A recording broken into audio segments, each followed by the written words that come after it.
বোলপুর থেকে বিজেপির প্রস্তাবিত প্রার্থী করা হয়েছে অনুপম হাজরাকে, যার বিরুদ্ধে একাধিক অভিযোগ রয়েছে এবং এই অনুপম হাজরা বারবার কিন্তু দলবিরোধী মন্তব্য করে বিতর্কের সৃষ্টি করেছেন। এবার কিন্তু তারই নাম প্রস্তাব করা হচ্ছে।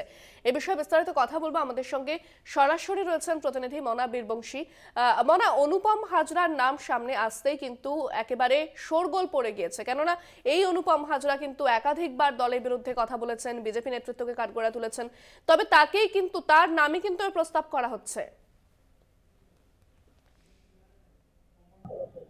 একদমই ইন্দ্রাণী, তুমি যে প্রশ্নটা করলে অত্যন্ত গুরুত্বপূর্ণ প্রশ্ন। যে অনুপম হাজরা তুমি জানো জাতীয় সম্পাদক বিজেপির থাকাকালীন যেভাবে এ রাজ্যে বঙ্গ বিজেপিতে অনুপম যেভাবে বোমা ফাটিয়েছে, তাতে এই কথা আমাদের সকলেরই কিন্তু জানা।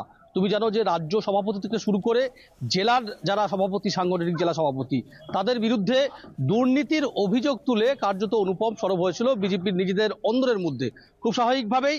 তারপরেও বঙ্গ বিজেপির তরফ থেকে আসন্ন যে 24শে লোকসভা নির্বাচন, সেই লোকসভা নির্বাচনের বোলপুর যে লোকসভা কেন্দ্র, সেখান থেকে অনুপমকে বিজেপি প্রার্থী হিসেবে কেন্দ্রীয় নেতৃত্বের কাছে সেই প্রস্তাব কিন্তু পাঠিয়েছে। এই বিষয়টি নিয়েই কিন্তু এই মুহূর্তে দাঁড়িয়ে জোর চর্চা, বিশেষ করে বোলপুর। তুমি জানো যে একসময় অনুব্রত মণ্ডলের গড় হিসেবে পরিচিত এই বোলপুর, সেই বোলপুরেই জোর চর্চা। অবশ্যই আমার সঙ্গে এই মুহূর্তে দুজন রয়েছেন।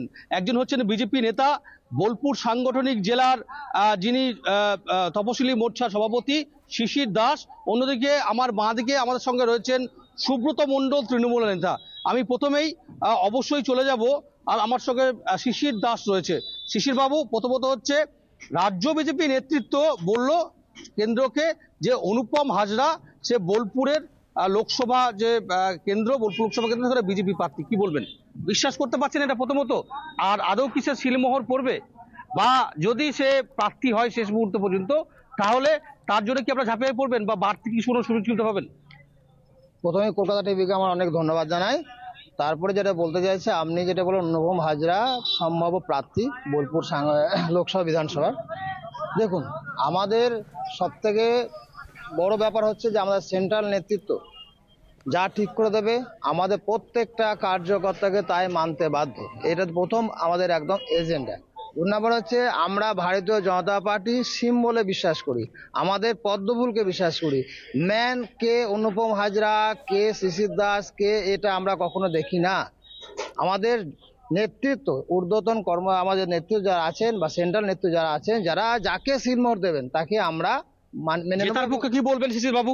আমি বলছি 100%, 200% বোলপুর সিটে আমরা জিতবো। আপনি গ্রামগঞ্জে যান। ইন্দ্রাণী, আমি এখানেই যাব। তৃণমূলের নেতা রয়েছেন সুব্রত মণ্ডল।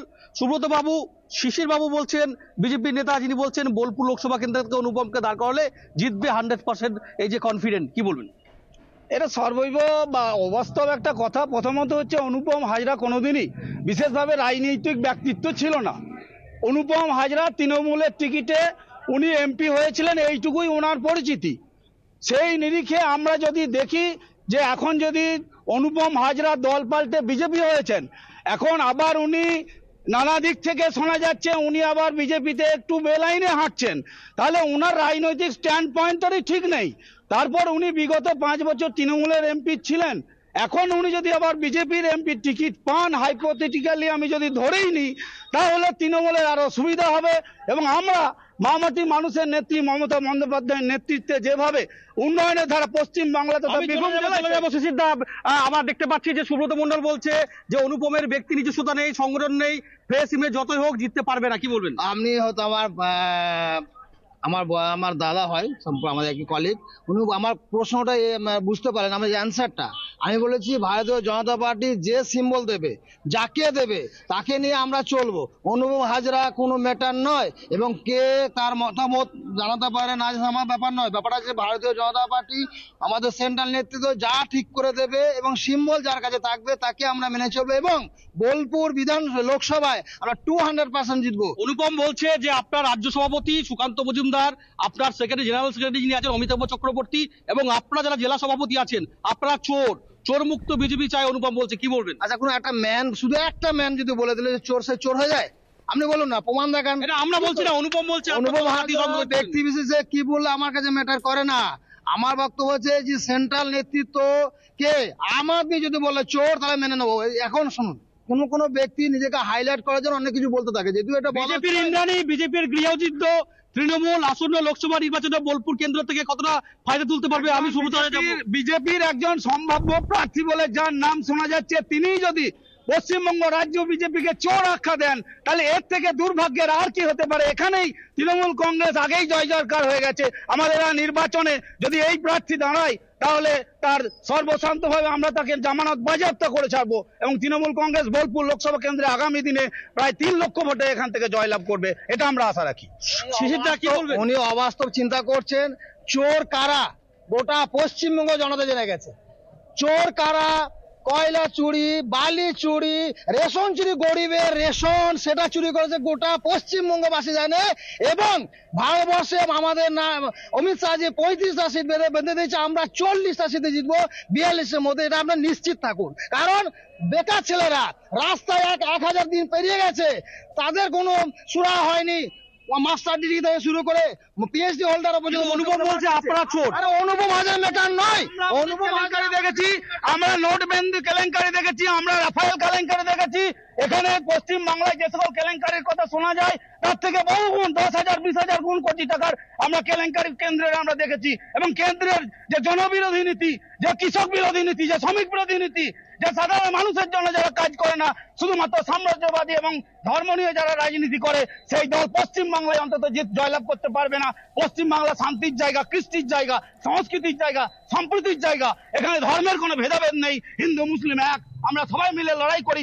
পশ্চিম বাংলায় মা মাটি মানুষের নেত্রী মমতা বন্দ্যোপাধ্যায় বাংলার মানুষের ঘরে যে সবার ঘরে সামগ্রিক উন্নয়নের যে জোয়ার ঢুকিয়ে দিয়েছেন, এখানে পশ্চিম বাংলায় বিজেপির সাম্প্রদায়িকতা শক্তির কোনো জায়গা নেই। এটা আমরা বিজেপি সাম্প্রদায়িক দল, শিশিরদা তৃণমূল বলছে।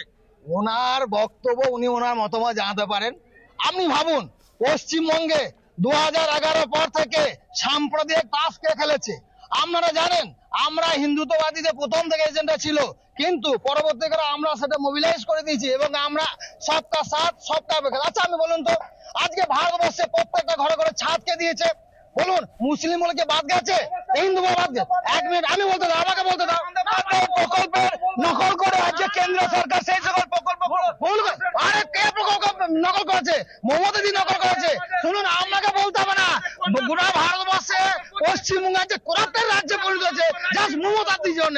আপনি বলুন তো, যে শুধু অশিক্ষিত প্রকল্প, আজকে আমাদের কন্যাশ্রীর নকল বেটি বাঁচাও প্রকল্প, আজকে মমতা বন্দ্যোপাধ্যায়ের সমস্ত যে জনদরদী যে প্রকল্পগুলো চলছে, সেই প্রকল্পকে নকল করে কেন্দ্রীয় সরকার যখন দেখলো ভারতবর্ষে বিজেপি দল যখন একেবারেই বেশ আমরা দুপক্ষের বক্তব্য শুনলাম, যেখানে একদিকে বিজেপি অনুপম হাজরাকে নিয়ে এগোতে চায়, অন্যদিকে তৃণমূল কিন্তু তাদের কাছে বীরভূমের উন্নয়নকেই সেই পক্ষে রাখছে। ধন্যবাদ। আমাদের সঙ্গে সরাসরি ছিলেন আমাদের প্রতিনিধি মনা বীরবংশী।